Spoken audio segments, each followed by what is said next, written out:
black CEO is quietly removed from his business class seat so a white executive can have it instead.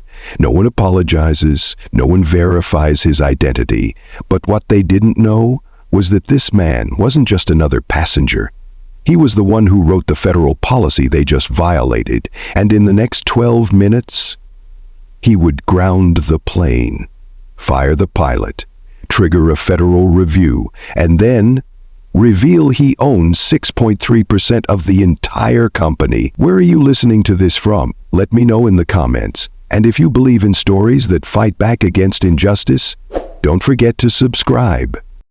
Sir, you'll need to step aside. The voice came sharp, slicing through the air like a seatbelt click. The gate agent didn't smile. She didn't explain. She just pointed toward the retractable barrier beside the business class entrance at gate C12. The man she addressed, late 50s, deep brown skin, salt and pepper beard, didn't react right away. He looked around, almost confused. He was the only one being stopped. Everyone else was walking through. She took a step closer. I said, this is the priority lane. Business class and elite flyers only. He didn't move. Instead, he lifted the small black carry-on in his hand, opened the front pocket, and pulled out his boarding pass. Seat 3C, confirmed, business class. She didn't even look at the ticket. Her eyes scanned his face, then his shoes, then his brown fingers gripping the edge of the boarding pass. Do you have ID? She asked. Her tone had changed. Lower, firmer, something between suspicion and command. I do, he said quietly, reaching into his coat. Would you like to see it before or after the white gentleman behind me boards without question? She blinked, caught off guard. The white man behind him, a balding exec type with silver cufflinks, gave a soft chuckle and stepped back. I don't want to get involved, he muttered. But now, a woman further back in line raised her phone. She hit record. You're not listed as priority status, the agent insisted, ignoring the murmurs building behind her. My company books priority seats, he said evenly, every week. She narrowed her eyes. Which company? He glanced up at the departure screen. Flight 206 to Washington, D.C., on time, boarding group 1. Then back at her. You don't need to know that. Then I can't let you through. The scanner beeped as another passenger boarded. Young, blonde, wearing sweatpants and earbuds. No one stopped him. No one asked for his company. The man in front of her stayed calm. What exactly is the issue? He asked. You have my boarding pass. You have my ID. We're upgrading a priority passenger, she cut in, nodding to someone approaching from behind. It was the silver-haired man again, same one who'd stepped back just minutes ago. Mr. Langston, she greeted him. You've been upgraded to 3C. The black man turned. Excuse me? Langston gave a half smile. I didn't request an upgrade, but I'll take it. The agent nodded. Thank you for flying with us. She turned back to the original passenger. We've reassigned you to 18E aisle. There wasn't shouting. No raised fists, no profanity. The black man stood still, one eyebrow raised, lips pressed together. A voice behind the phone's camera said quietly, Y'all seeing this, right? The gate area was silent, but phones were raised now. Someone whispered, Live stream's already up. Another, this gonna go viral. He looked at the agent again. You're moving me because he's white? She stiffened. I'm following procedure. Whose procedure? She tapped her earpiece. Didn't answer. He placed the boarding pass down on the counter like a dealer laying down a final card. I'm not boarding until you explain. You're holding up the line, sir. No, he said. You are. Just then his phone buzzed. He glanced down. A single text flashed on screen. The FA contact will be on your call at 1:45. Don't be late. He flipped the phone over face down, but the agent saw it. Her brows furrowed. FAA? He adjusted his coat and looked at her one last time. I suggest you check your manifest again. He didn't yell. didn't move, but there was something in his tone, something that made her finally turn toward the other agent. "Can you check the system again? Seat 3C under, She glanced at the boarding pass. Winston A. Morrison. The second agent paused, typed, froze, then turned back slowly. "Ma'am, his seat is confirmed, and..." There's a corporate notation. The first agent frowned. What kind of notation? But before she could finish, another phone started ringing behind the desk. Then a second. Then the red landline at the counter lit up. Everyone stopped, even Mr. Langston. The black man didn't look surprised. He simply picked up his boarding pass, returned it to his coat pocket, and said quietly, "I told you. The seat was mine." The red phone at the gate counter rang twice before the younger agent snatched it up. Yes, he's still here. Understood." She hung up, visibly rattled. "Mr. Morrison," she said, forcing composure, "someone from our operations desk would like to speak with you inside." He didn't blink, didn't ask who, didn't ask why, just turned, wheeled his bag beside him, and followed the second agent into the glass-paneled side corridor marked Authorized Personnel Only. In the waiting area near gate C12, murmurs began to stir like smoke through quiet air. "Wait, did you hear what she called him? Winston A. Morrison." "Who? I swear I've seen that name before, somewhere important." A woman in a purple headscarf turned to her granddaughter beside her. "Look that up on your phone, baby." The girl nodded, fingers tapping rapidly. She paused, reading, "Grandma, I think he's like the CEO of some aviation company." "Which one?" "I don't know yet, it's loading." From the row of chairs near the Starbucks kiosk, a man in a blazer was already live on TikTok. "Atlanta Airport, Gate C12, black business traveler just got bumped out of his seat for a white guy, even though he had a confirmed pass. But he didn't even argue, just stood still like he was, like he was waiting for them to realize." He turned the camera slightly. "Now he's been taken behind the gate by staff." This is about to get interesting. Inside the corridor, Morrison walked with measured calm, not angry, not rushed. One of the attendants holding the door open noticed something odd. He wasn't checking his phone for updates. He wasn't calling anyone. He was just watching. Every sign, every badge, every name tag. He stopped briefly near a staff directory posted on the wall. A laminated list of on-duty personnel for that terminal. He read each name silently, then continued walking. "Sir, this way." The attendant gestured toward a small glass office. As he stepped in, he placed his carry-on beside the chair, but didn't sit. Instead, he looked at the photo on the wall, a smiling executive in a retirement frame. "Brendan Stillman," he read aloud, "VP of Airport Relations." The attendant cleared her throat. "Operations is connecting now, Mr. Morrison."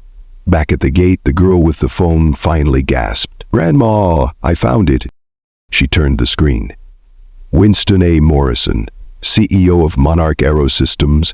They design jet engines, for real. Like the engines that power this airline. Now people were sitting straighter. The man on TikTok nearly dropped his phone. "Y'all, we've got a situation. Somebody Google Monarch Aero right now." Comments flooded in. "He's the Morrison from Morrison Labs? Wait, he worked for NASA? He's worth like $800 million, 0 cents," more phones went up. The airline staff at the gate suddenly looked very, very tense. Inside the small office, the screen finally lit up. A face appeared. Stern, mid-40s, headset on. "Mr. Morrison," the man said, "this is Aaron Tyler from Delta Ground Ops, Atlanta. I understand there's been a situation." Morrison didn't sit. He didn't respond. He waited. Tyler swallowed. "We're currently reviewing the reassignment of your seat. I'm unaware of the specific agent's reasoning, but..." "It's not about the seat," Morrison interrupted, his voice like a calm lake just before the storm. Tyler stopped. "I understand." "No," Morrison said, "you don't. But you will." Outside the office, the terminal buzz was no longer quiet. It was a hum, rising. The name Winston A. Morrison was trending on X. A comment rolled across the live stream, "The pilot's gonna regret ever meeting this man." At that moment, the first gate agent reappeared with a pale face and trembling hands. She looked at the empty podium, then at the crowd, then at her phone. 5 missed calls from Operations HQ. Behind the glass, Morrison was still standing, still silent. But now he was holding a small notepad and writing something down. 1 word, 2 words, a pause, then 3 letters.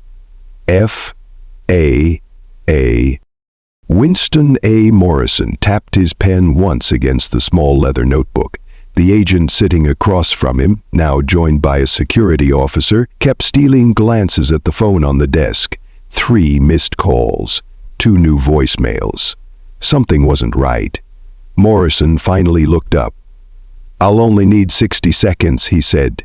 "To do what, sir?" the officer asked. "To stop this plane from leaving the ground." He pulled out a separate phone, not the one from earlier. This one was thinner, sleeker. No case, just stainless steel. He scrolled through a short contact list. Tapped a name labeled D. Garrison, Regulatory Ops. He pressed dial. The call lasted 43 seconds. Only his side of the conversation was audible. "Derek? Winston? No, not later. Now. They bumped me for a white executive, didn't even check the manifest. Gate C-12, Delta, Flight 206 to D.C. No, I don't need you to yell. I need you to issue a stop order." A pause. Then quieter, "Yes. Under Clause 14F, Passenger Protocol Override, effective immediately." He ended the call. Silence. 3 minutes later, the PA system crackled. "Attention passengers of Delta Flight 206 to Washington, D.C. This flight has been temporarily delayed due to operational review. Please remain seated in the gate area." Gasps rippled across the terminal. The silver-haired executive who had been reassigned to seat 3C now stood awkwardly by the window, muttering into his phone. "I don't know, something about a delay." No, they didn't say why. The gate agents were huddled behind the counter. One of them whispered, "They grounded the flight." "What? Who did?" "I don't know. Some override just came through from the FAA side." Winston stood up slowly. He didn't say anything dramatic, didn't raise his voice. He simply slid the leather notebook back into his coat pocket, adjusted the cuff of his shirt, and said, "Now we can talk." The security officer cleared his throat. "Mr. Morrison, are you connected to the FAA?" "I sit on their strategic advisory panel," he replied plainly. 3 levels below the director, which means I don't issue stop orders lightly." He walked toward the door, but stopped halfway. "Oh, and tell your pilot to remain on standby. He'll be receiving a call in the next 5 minutes about his future." Back in the terminal, the live stream count had passed 3,000. A new comment exploded on screen. "He grounded the damn plane. Winston Morrison literally built half of the FAA's safety software. Bro just pulled a 'you know who I am' and actually meant it."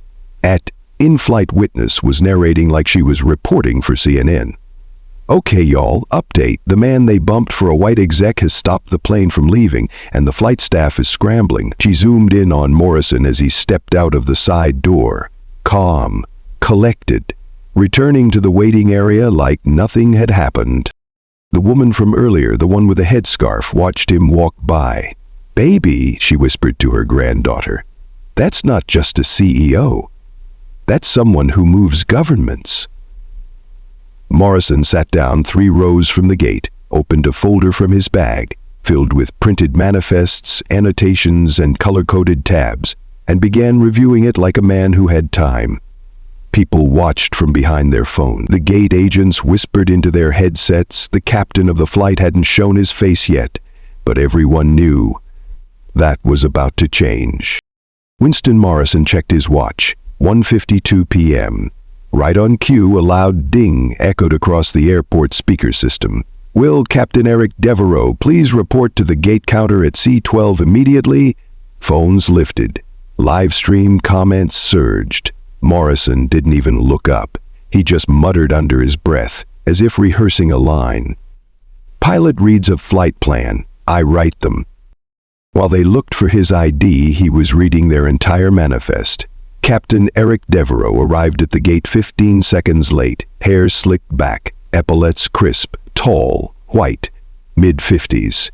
He glanced around like a man used to being in charge. "What's the situation?" he asked, eyes scanning the terminal. No one answered. They were too busy watching him. Winston Morrison remained seated in row 4 of the waiting area, legs crossed, folder open, calm. Devereaux spotted him. "You're the passenger delaying this flight?" Winston closed the folder, slowly, deliberately. "I'm the passenger who was removed without cause." "Sir, I was informed you were disruptive to boarding procedures," the captain said. "And I was informed your airline no longer violates Title II of the Civil Rights Act," Winston replied. The gate agents flinched. Winston stood up. His height nearly matched the captain's. But it wasn't his height that carried weight. It was the silence around him, like air holding its breath. He held out a single sheet of paper. "This is a printed copy of Delta's Public Passenger Prioritization Policy. Section B-1, Reassignment Protocols during oversold business class." Devereaux hesitated, glanced at it. Winston added, "There was no oversell. The manifest had 2 empty business class seats. My seat was reallocated based on perceived identity, not policy." He pulled another page from the folder. "This is the FAA's compliance memo sent last quarter, requiring all domestic flights to document reassignment cause in digital logs. As of 20 minutes ago, this flight has no such entry." Devereaux stiffened. "How do you—" "I wrote the draft of that memo," Winston said. "It passed through my panel before distribution." There it was. The shift. No longer the passenger, no longer the angry black man, now the man who knows your rules better than you do. One of the agents whispered to another, "Check the reassignment log now." The younger agent typed frantically, then looked up, eyes wide. "There's no record. His seat was changed manually, off log." A hush settled across the gate. Live stream viewership crossed 6,000. One comment read, "I think the pilot just realized he's not flying anywhere today." Winston turned to Devereaux. "Captain, let me ask you a question." The older man didn't answer. "Who initiated the decision to remove me from seat 3C? Silence. "Because if it wasn't you, and it wasn't protocol, and it wasn't documented, then we have a systems failure, and the FAA investigates those within 72 hours. Another gate phone rang. Another voice overhead announced, "Attention all personnel, Flight 206 remains delayed pending internal compliance review." Winston held the folder against his chest and looked past Devereaux toward the pilot lounge. "I suggest you get comfortable, Captain." He paused. "And check your inbox." Devereaux frowned, pulled out his company-issued tablet. A new message glowed at the top. Subject, immediate review, conduct inquiry, Flight 26 crew initiated by Regulatory Oversight Council. He looked up. Winston had already turned away, walking toward the glass wall. He wasn't here to fly.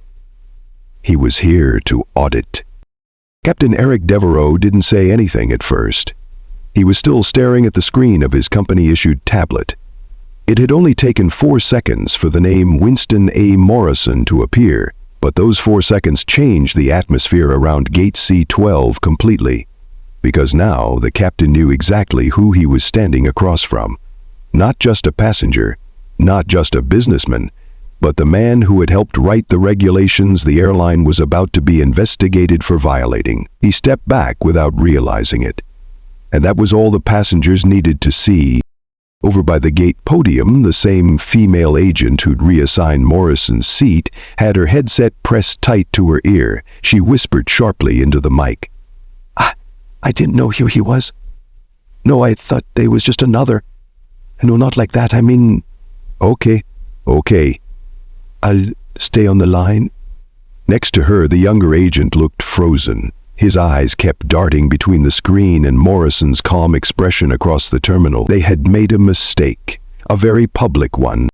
Further down, the silver-haired executive who had accepted Morrison's seat was pacing nervously near the window. His voice was low, rushed, frantic. "They're saying the guy I bumped is connected to the FAA. Or something even bigger, I don't know. They grounded the plane." He kept walking in circles, but his steps didn't lead anywhere. Winston Morrison sat quietly in row 4 of the gate area. His folder lay open across his lap, and he was flipping pages slowly, like a teacher reviewing exams. There was no rush, no gloating, just focus. He made notes, underlined a line here, highlighted a code there. Occasionally he'd pause, only to turn another page. He didn't need to say anything. The room was already speaking for him. Captain Devereaux approached the gate agents. His voice was lower now. "Did anyone verify Mr. Morrison's credentials before reassigning him?" No answer. He asked again, "Did anyone check the FAA manifest?" The younger agent finally whispered, "We didn't know we had to." The captain's lips tightened. He didn't yell, but his jaw locked. "You always verify before reassigning a federal-length passenger," he said. And then, without waiting, he tapped again on the tablet. He typed one name, Winston A. Morrison. The search results came back instantly. There it was, Winston A. Morrison, FAA Oversight Committee Ethics Board, lead policy contributor for the Passenger Civil Rights Protocols, 2023 through 2025. The captain's face paled. He took one step back and said, barely above a whisper, "Oh no." From the waiting area, passengers weren't sure what the captain had seen, but they could feel it. Phones were still rolling, and someone said it aloud. "The pilot just found out he's dealing with the man who wrote the rules." Another replied, "He's not flying that plane today, not unless Winston says so."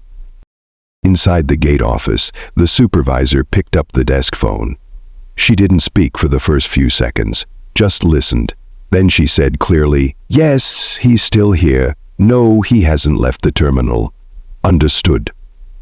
She turned toward the agents and spoke firmly. "We are to offer Mr. Morrison immediate reboarding, original seat restored, complimentary upgrade, and a formal apology." The original gate agent looked stunned. She opened her mouth, but the supervisor cut her off. "And you are being relieved from this gate, effective now." No one argued. No one even looked her in the eye. Winston stood up. He didn't say a word. He didn't look angry. He just gathered his folder, slipped a pen into the spine, and checked his watch. His voice was calm, but it carried. "I suggest we begin documentation now," he said, "because the real audit starts once we land." Captain Devereaux didn't respond. He couldn't. And somewhere near the back of the terminal, someone whispered what the entire crowd was already thinking. "He's not flying with them." Pause. "They're flying with him." The boarding door was still open, but no one moved. The passengers weren't rushing to find their seats. They weren't asking about overhead bin space or group numbers. They were watching one man, Winston A. Morrison, and they were waiting to see what he would do next. He stood by the glass wall now, overlooking the runway. The late afternoon light spilled across his shoulders. One hand rested on the handle of his carry-on. The other held a folder still open, still annotated. Behind him, chaos had gone quiet, but not calm. Captain Devereaux hadn't moved from the gate desk. The agents weren't speaking, and someone from operations had just arrived, wearing a navy blazer and a tight jaw. He walked straight to the captain. "Sir," he said, "we've received a hold order from FAA compliance. You are not cleared for departure until internal review is complete." Devereaux swallowed hard. "This is about the passenger?" The man nodded. "It's about a systems failure, and he's the one who flagged it." Across the gate, a small girl whispered to her mother, "Is he the boss of the airport?" Her mother smiled faintly, eyes still on Winston. "No, baby," she said. He's the boss of the people who run the airport. Inside the gate area, the supervisor was making a call. Her voice was clipped, urgent. Yes, Flight 206. Yes, the reassignment was off manifest. No, they didn't verify FAA registration. Yes, I understand. She glanced at Winston from across the room, then added quietly, yes. He's still here. Winston turned slowly, walked back toward the gate desk. Each step felt deliberate, like the beat of a gavel before a verdict. He stopped just short of the desk, then looked around, not just at the staff, but at the passengers, at the phones, at the silent watchers. His voice didn't rise. It didn't need to. "I'd like to speak with the corporate liaison assigned to this terminal," he said. "Now." The operations manager blinked. I'm the most senior person on site right now." Winston held his gaze. "That's unfortunate. Because in exactly 8 minutes, your airline will be on a conference call with federal oversight, and if I don't have institutional cooperation by then," he paused, "you won't be the most senior for long." On the other side of the glass wall, the jet bridge light turned red. Flight 206 was now officially locked for departure. Except no one had boarded because no one knew if the flight would even leave, not until Winston said so. The original gate agent, now off duty and sitting on a bench near the Hudson News kiosk, watched it all unfold. She wasn't crying, but her hands were shaking. She kept repeating to herself over and over, I didn't know who he was." Someone near her, a young man in a backpack, turned and said quietly, "That's the problem." Winston reached into his coat, pulled out a small black card holder. He took a business card from the front slot and handed it to the operations manager. "I'd like you to call this number," he said. "It will connect you to someone who can authorize decisions." The man glanced at the card, then read the name aloud. "Morrison Strategic Oversight Group." Winston nodded once. "Start there." The gate fell silent again, until a voice came from near the back. It was the same woman with the purple scarf. She wasn't holding her phone up anymore, she was just watching. And then, softly, she said what no one else dared. "You're not here to fly, are you?" Winston looked at her. "No," he said. "I'm here to land something." It started with a question, a simple one, asked by the man in the blazer from operations who was now visibly sweating. He looked at Winston, then at the business card in his hand. "Sir, who exactly are you?" Winston didn't smile, didn't blink. He simply reached into his folder and pulled out a document. 1 page, heavy paper, corporate seal. He handed it over. "Page 3, he said quietly. "Bottom paragraph." The man scanned it, then stopped breathing for half a second. The words were simple. Shareholder position. Winston A. Morrison, 6.3% controlling equity. Delta Holdings Group. The supervisor leaned over to read it, then she stepped back, like the paper might burn. "That's not possible," she whispered, but Winston was already unfolding a second sheet. "This is a notarized purchase order dated 11 months ago, acquired through the Morrison Strategic Oversight Fund, consolidated through third-party institutional partners." He paused, then added, "none of which were legally required to disclose my name until today." The captain, still standing nearby, finally found his voice. "You're saying you own part of the airline?" Winston looked at him. "No," he said. "I own a controlling interest in the holding group that owns this airline." And just like that, the room changed. Phones were out again, not for gossip, for proof. Someone muttered, "He's one of the quiet owners." Another whispered, "He's the kind of man who doesn't buy a seat, he buys the plane."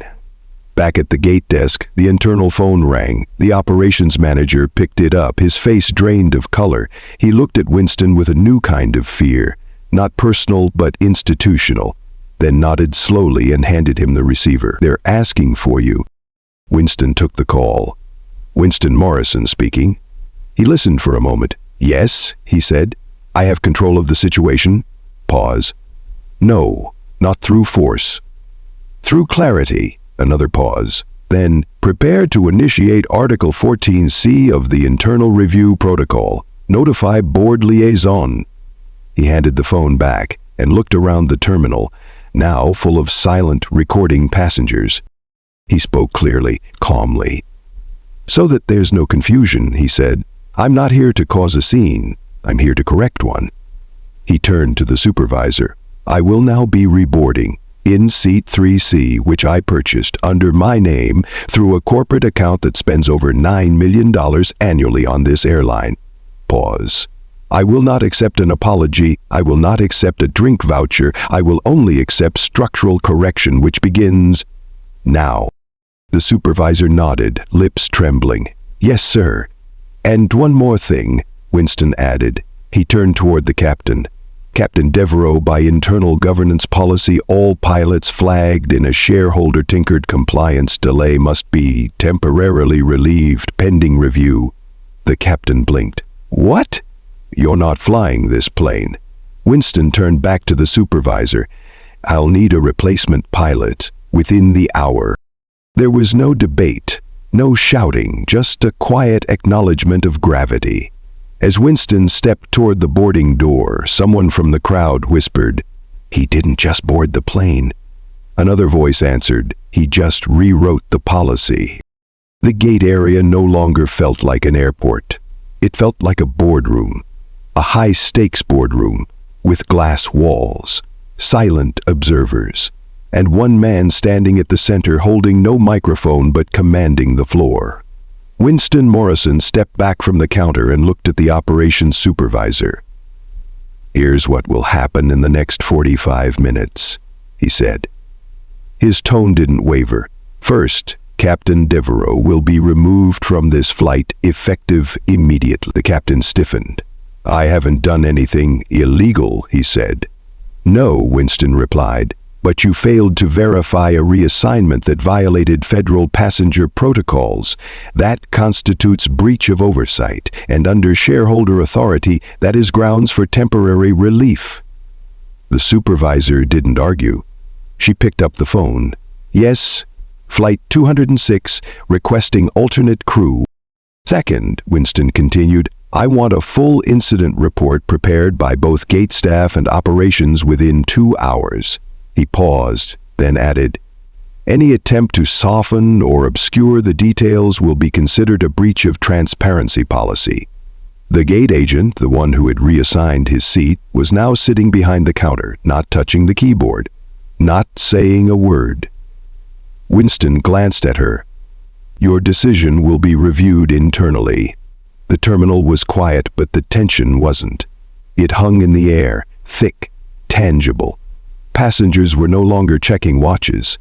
They were watching history happen, between departure delays and structural correction. Third, Winston said, this airline will begin an internal audit of all seat reassignments over the past 90 days, focusing on racial, gender, and economic profiling indicators. He looked directly at the supervisor.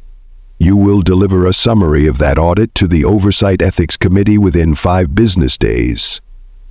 The woman nodded, lips pressed tight. Winston continued.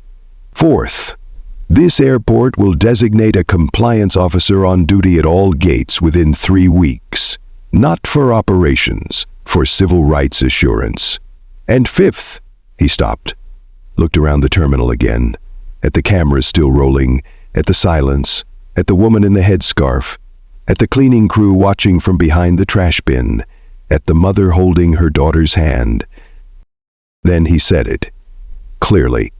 Fifth, all of this begins with people, he turned to the gate staff, and ends with accountability. He didn't yell, didn't scold. He simply handed the supervisor one last envelope. Inside was a printed order, signed, stamped, an internal memo issued by the Morrison Strategic Oversight Group. Title, Immediate Enforcement Passenger Equity Assurance Protocol, Phase 1. As the supervisor opened the envelope, Winston walked toward the jet bridge. But before stepping through, he paused, turned back one last time and said, loud enough for everyone to hear, "This is not punishment." He looked at the team. "This is repair." Then he disappeared into the tunnel and left the system behind him, rebooting. 3 hours later, in a glass tower in Atlanta, Georgia, 5 executives sat around a walnut conference table. The mood, not corporate, not formal, urgent. The kind of urgency that makes vice presidents forget their titles.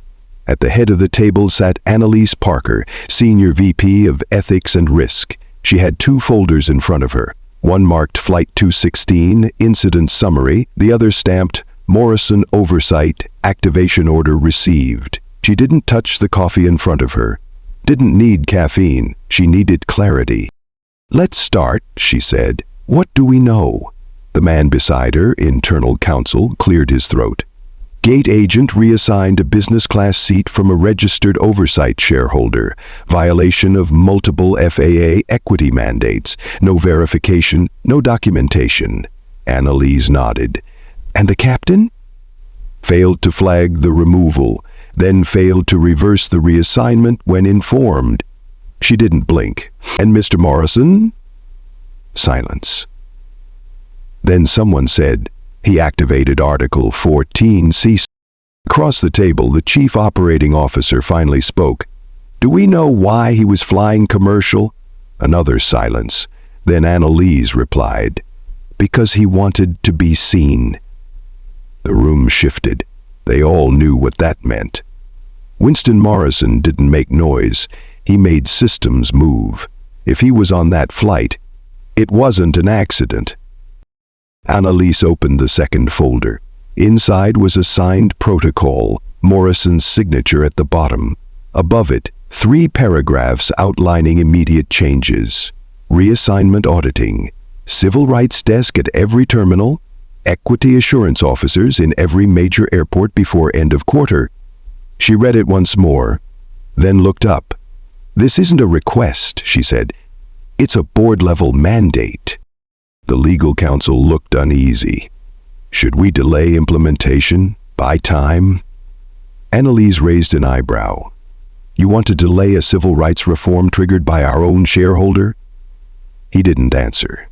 She closed the folder. "Effective midnight tonight, every gate in this country starts documenting why a passenger is moved. And if anyone asks why?" Annalise stood. "Tell them someone with 6.3% equity in their entire travel future said so." That night, across dozens of airports, things shifted. Agents were briefed, supervisors updated, systems reprogrammed, but no memo said the name Winston Morrison. Because that's not how power, like his moves. He didn't need to be quoted, he just needed to be remembered. It was a quiet landing, no announcement, no dramatic exit, just the soft click of seatbelts unbuckling and the gentle hum of a plane rolling to its gate. But even in that quiet, people felt it. Something had shifted. Winston Morrison remained seated in 3C. Same posture, same calm. But now, every glance from a flight attendant came with deference. Every nearby passenger nodded, even if they didn't fully understand what had happened. One woman leaned over. She looked about 70, dark skin, soft eyes, purple scarf. "Sir," she said softly, "I just wanted to thank you." Winston looked up. She continued, "I don't know what all you did today, but I know it matters." He smiled gently, then said, "It only matters if it lasts." The cabin crew opened the door. Passengers began collecting bags, whispering. A few paused, phones in hand, hoping he'd speak again. Winston stood, pulled his jacket from the overhead bin, took his time. As he stepped into the aisle, the young woman from row 27, the one who had recorded the first clip on TikTok, caught his eye. She mouthed, "Thank you." He gave her a nod. Right before exiting, Winston paused in the galley. The flight attendant there, mid-30s, Latina, clearly shaken earlier, looked up nervously. Winston extended a hand. "Thank you for your professionalism today," he said. Her eyes widened. She shook his hand carefully, like she wasn't sure if she should. I didn't know who you were," she said. Winston looked her in the eye. "That's the point," he replied. "You shouldn't have to." As he walked down the jet bridge, a final announcement played from the cockpit. It wasn't scripted, and it wasn't protocol. It was the new pilot, the replacement, he said. "Ladies and gentlemen, we thank you for flying with us today. We also thank one particular passenger for reminding us why we're here." The speaker clicked off, and the jet bridge lights flickered to green. Back in the airport, passengers followed him slowly. Some walked right past him, but others didn't. A young black father approached, his daughter holding his hand. He said nothing, just raised his chin. Winston nodded back, and that moment, silent, simple, said everything. Outside the terminal, a car was waiting. Winston slid into the back seat. The driver looked at him in the mirror. "You good, sir?" Winston fastened his seatbelt, and for the first time all day, he allowed himself to breathe out. He didn't say much, just 5 words, but they held the weight of everything. "Now," he said, "we begin the real flight. Thank you so much for staying with me all the way to the end of this story. To me, this wasn't just about a plane seat, it was about something bigger, the quiet power of knowing your worth and using it to rebuild what others try to break." Mr. Morrison didn't yell. He didn't fight back with noise. He fought back with structure, with ownership, with clarity. And in a world where black voices, especially older, wiser ones, are often ignored or pushed aside, this story reminds us. You don't need to scream to be heard. You just need to own the room they tried to lock you out of. If this story moved you, I invite you to share your thoughts below. Let me know what moment hit you the hardest. And don't forget to like, share, and subscribe for more stories that speak truth even in silence.